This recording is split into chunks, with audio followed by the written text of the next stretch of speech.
শবে মেরাজ নিয়ে মানুষের মধ্যে ভুল ধারণা এই যে দিন ও রাত জেগে নামাজ পড়া, রোজা রাখা, রাত ভর ইবাদত বন্দি করা, এই আমলগুলা কি সুন্নাহ দ্বারা প্রমাণিত? প্রিয় ভাইরা, আমাদের রাসূলুল্লাহ সাল্লাল্লাহু আলাইহি ওয়াসাল্লামকে আল্লাহ যতভাবে সকল পয়গম্বরের উপর সম্মানিত করেছেন, এর অন্যতম সম্মান হচ্ছে 7 আসমানের একদম যে শেষ আসমান পর্যন্ত পয়গম্বররা ছিলেন। দুনিয়াতে তো ইমামতি করাইছেনি, কিন্তু 7 আসমানের উপর আর কোনো পয়গম্বরদের অবস্থান নাই। আল্লাহ যেটা প্রত্যেক আসমানে কার কার সাথে দেখা হয়েছে আল্লাহ দেখাইছেন, একজন একজন করে নাম বলছেন, আরও পয়গম্বররা আছেন। আল্লাহ সেইটা ভেদ করে আমার নবী সাল্লাল্লাহু আলাইহি ওয়াসাল্লামকে তার উপরে উঠাইছেন, সুবহানাল্লাহ। এমনকি কাবা কাউসাইনি আও আদনা, আল্লাহর নবীর সাথে যখন জিবরাইল আমিন সাথে সাথে যাচ্ছিলেন, উনিও সিদরাতুল মুনতাহাতে যাওয়ার পরে বলছেন আমার আর যাওয়ার পারমিশন নাই ইয়া রাসূলুল্লাহ, আমারও জায়গা শেষ। আল্লাহ তাহলে ফেরেশতা, ইনসান, সৃষ্টি, পয়গম্বর সকলের উপরে আমার নবীকে উঠাই নিছেন, সুবহানাল্লাহ। এটা আল্লাহ রাসূল সাল্লাল্লাহু আলাইহি ওয়াসাল্লামের মর্যাদা। এখন আমার জিজ্ঞাসা ভাই, এই মর্যাদা কি আপনি আমি আল্লাহ নবীতে ডাইরেক্ট জানছি, না সাহাবায়ে কেরামের মাধ্যম দিয়ে আমরা জানছি? তাহলে সাহাবায়ে কেরাম এই মর্যাদা জানার পরে কি করছেন, আমরা সেটা করলে ভালো হয় না ভাই? নাকি আমরা বানাই নিজে নিজে করব? বানাই করলে তো আমরা বিপদে পড়বো, কারণ সাহাবীদের থেকে বেশি ভালো তো আমরা নবীকে চাইলেও বাসতে পারবো না। কারণ তাদের ব্যাপারে আল্লাহ রাব্বুল আমিন বলছেন যে আমি আপনার অন্তরের মধ্যে, সাহাবীদের মধ্যে ফাআল্লাফা বাইনা কুলুবিহিম, আল্লাহ বলছেন আমি অন্তরের মধ্যে ঢুকাই দিছি, সুতরাং আমরা চাইলেও পারবো না।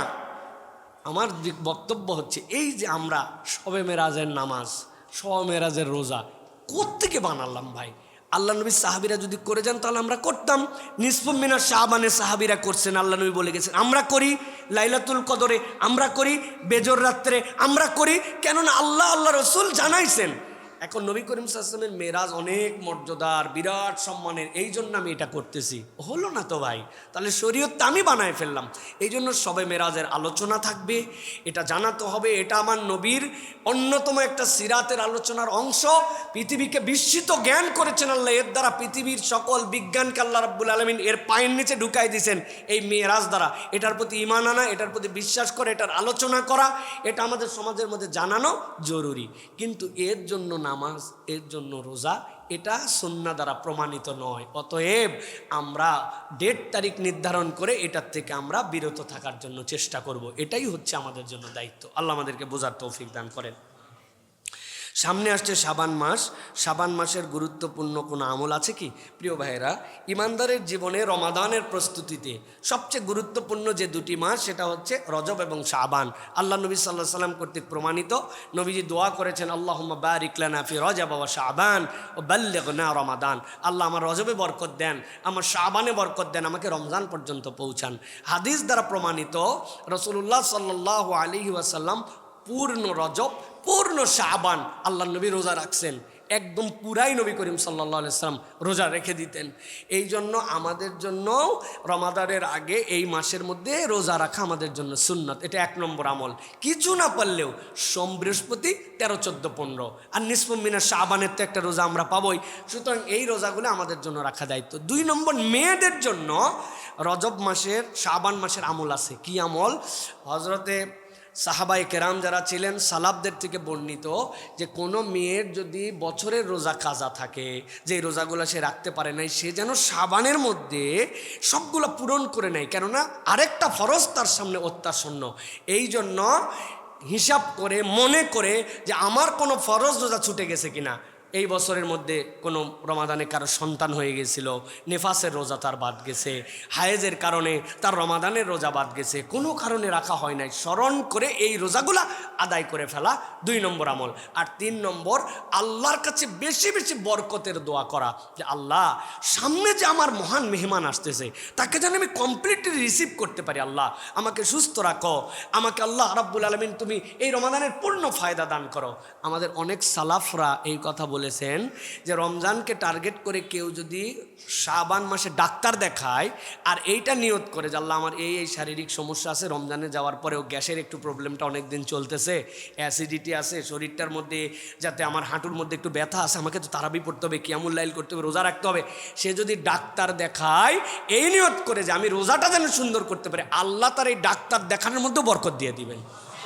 এই জন্য রোগ থেকে সারা রমজানকে নিয়ত করে শাবান মাসে ডাক্তার দেখাতে পারেন আপনি। এটা একটা কৌশল বললাম। এখন প্রয়োজন নাই তাও দেখাচ্ছেন, সেটা ভিন্ন কথা। কিন্তু আপনার প্রয়োজন থাকার পরেও আপনি ডাক্তার দেখান না, এটা খেলাফে সুন্নত। নবী করিম সাল্লাল্লাহু আলাইহি ওয়াসাল্লামের কাছে একজন আসছে, এসে বলছে, ইয়া রাসূলুল্লাহ, আমার জন্য দোয়া করেন, আমার হচ্ছে বুকে সমস্যা। বুকের সমস্যা মানে কি? হার্টের সমস্যা। এখন যেটা আমরা বলি হচ্ছে চেস্ট কেন্দ্রিক প্রবলেম। রাসূলুল্লাহ সাল্লাল্লাহু আলাইহি ওয়াসাল্লাম তো রুকিয়া করতেন, দোয়া করতেন, কিন্তু নবীজি বলছেন অমুক জায়গায় যাও, একজন ইহুদি লোক আছে, সে সদর বিশেষজ্ঞ, বক্ষব্যাধি রোগ বিশেষজ্ঞ, তাকে দেখায় আগে ট্রিটমেন্ট নিয়ে আসুন, উনি কী বলে। আর রাসূল সাল্লাল্লাহু আলাইহি ওয়াসাল্লাম দোয়া করছেন। তার মানে বিশেষজ্ঞদের থেকে ডাক্তারের পরামর্শ নেওয়া এটাও রাসূলুল্লাহ সাল্লাল্লাহু আলাইহি ওয়াসাল্লামের সুন্নাত। সুবহানাল্লাহ বিহাম। সুতরাং আমরা রজব চলতেছে, শাবান সামনে, আমরা অন্তত পক্ষে ভাই বহুবার অনুরোধ করছি, সোম বৃহস্পতিবার রোজাটা বাদ দিয়েন না ভাই। আল্লাহর হস্তে 13, 14, 15 রোজাটা রাখেন। আর আমার নবী অনেক রোজা রাখছেন, ঠিক আছে, সোম বৃহস্পতির বাইরে আরও 2-1টা রোজা রেখে দিলাম, যে আমার রাসূল সাল্লাল্লাহু আলাইহি ওয়াসাল্লাম রেখেছেন, তাহলে একটা সুন্নতের সওয়াব পাবো। আর আল্লাহর কাছে বেশি বেশি দোয়া করব, বলেন আল্লাহুম্মা বারিক লানা ফি রজব ওয়া শাবান ওয়া বাল্লিগনা রমাদান। আল্লাহ, তুমি আমার রজব শাবানে বরকত দিয়ে দাও আল্লাহ। আর আল্লাহ, তুমি আমার রমজানে সুস্থ করে নিয়া রমজানের সব নিয়ামত আমাকে দিয়ে দাও। সুবহানাল্লাহ। সর্বশেষ প্রশ্ন, আমার মোশন সিকনেস হয়, আমি গাড়িতে চলার সময় বমি হয়ে গিয়েছিল, গায়ের কাপড়ে কিছু পরেছিল, এরপরে কাপড়টা মুছে ফেলেছি, কোনো দাগ নেই, ওই কাপড় নিয়ে আমি সালাত আদায় করেছি। আমার জিজ্ঞাসা হচ্ছে আমার সালাত আদায় হয়েছে কিনা, বা এটার নাপাকির চিহ্ন না থাকলে আমার কাপড় পবিত্র ছিল কিনা। প্রিয় ভাইরা, আমাদের অনেকের বমি হয়, বমির মশলাটা আমরা অনেক ক্ষেত্রে জানি না। বমি যদি গায়ের মধ্যে পড়ে, কাপড়ের মধ্যে পড়ে, তাহলে ইনদাল আহনাফ ওই বমি যদি 1টা দিরহাম, হাতের যে তালু আছে এই তালুর পরিমাণ, এই পরিমাণ জায়গাতে যদি বমিটা পড়ে, সেটা যদি আপনি মুছে ফেলেন, পরিষ্কার করে ফেলেন, চিহ্ন না থাকে, তাহলে আপনার কাপড় পরিষ্কার আছে। কিন্তু এর বেশি যদি আপনার কাপড়ের মধ্যে লেগে যায়, তাহলে কেবল মুসার দ্বারা হবে না, ওই কাপড় আপনার নাপাক হয়ে গেছে, ওই কাপড় আপনার ধুয়ে পবিত্র করে তারপর আপনাকে পড়তে হবে। সেই হিসাবে আপনার কি পরিমাণ লাগছে আপনি জানান নাই। আপনার পরিমাণ যদি এটার ছোট হয়, সেটা যদি আপনি ভালো করে মুছে ধুয়ে ওইটার চিহ্ন তুলে ফেলছেন, পরিষ্কার, আপনার নামাজ হয়ে গেছে। কিন্তু এমন পরিমাণ লাগছে পুরা গা মেখে গেল, আপনি কোন জায়গায় লাগছে আপনি বুঝতে পারেন নাই, তাহলে ওইটার বেশিটুকু হয়ে গেলে তখন ওই কাপড় পরে সালাত হবে না। এখন আপনার যদি বেশি হয়, তাহলে ওই ওয়াক্তের নামাজ আপনার হয় নাই, আপনি আবার নতুন করে কাজা সালাত আদায় করবেন। আর যদি এর কম হয়, অল্প একটু লাগছে, একটুখানি থুতুর মতো কোথাও লেগে গেছিল, ওটা পরিষ্কার করে ফেলছেন, আপনার সালাত আদায় হয়ে যাবে। তবে ফোকাহে কেরাম একটা মতামত দিয়েছেন, সর্বক্ষেত্রেই বমি যদি লাগে ওই পোশাকে অ্যাভয়েড করে ভালো পোশাক পরে আপনার জন্য নামাজের জন্য চেষ্টা করে। যাদের এরকম হয় তারা এক্সট্রা কাপড় সাথে নিয়ে নেবেন। এখন অনেক ধরনের মেডিসিন আসছে, মেডিসিনগুলো খেয়ে নেবেন। মোশন সিকনেস এটা হচ্ছে খুব কষ্টের একটা বিষয়, যাদের হয় তারাই কেবল জানেন। নবী করিম সাল্লাল্লাহু আলাইহি ওয়াসাল্লাম যে বলেছেন আসফর কি তাতুম মিনান নার, যার বমি হয় রাস্তায় সে জানে যে সফর জাহান্নামের অংশ কেমনে। এটা খুব কষ্টের। অতএব আল্লাহ রাব্বুল আলামিন তাকে সুস্থ করেন। আর এই মাসলাটা জানলে এখান থেকে আমাদের বেঁচে থাকতে হবে।